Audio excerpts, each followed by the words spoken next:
Breaking news out of the State House tonight. Lawmakers approving a resolution that leaves the door open for the General Assembly to redraw South Carolina's voting maps after the legislative session ends next week. The move comes after an 87-25 vote by House lawmakers this evening. Now, the push for redistricting comes after a recent U.S. Supreme Court ruling tied to a case in Louisiana that determined the state's congressional maps are unconstitutional. Now, here in South Carolina, the district in question would likely be the 6th congressional district, according to many at the State House. That has been held for years by Congressman Jim Clyburn. It is the state's only congressional district held by a Democrat. Our Kiana Jordan was following the debate in the House all day, right up until that vote. She's live in the studio now. What is the latest here, Kiana? Well, Brian, the House voted to approve an amendment to this year's sine resolution that would allow congressional redistricting to be taken up after the legislative session ends next week. Now, next Thursday is the official last day of the session.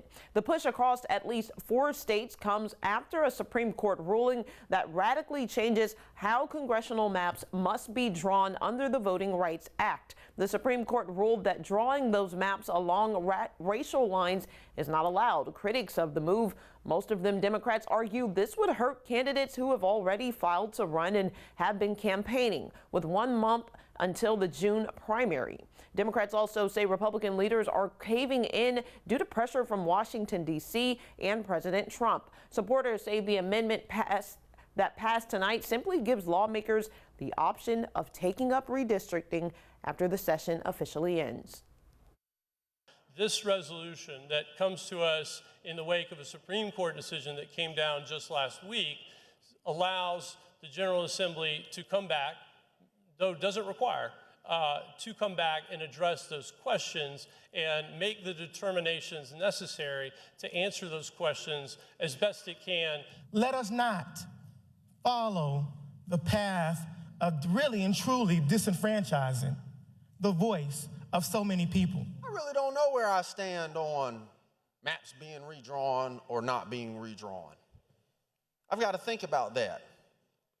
But I do know that we shouldn't cave to outside pressure at the expense of us making a common sense decision.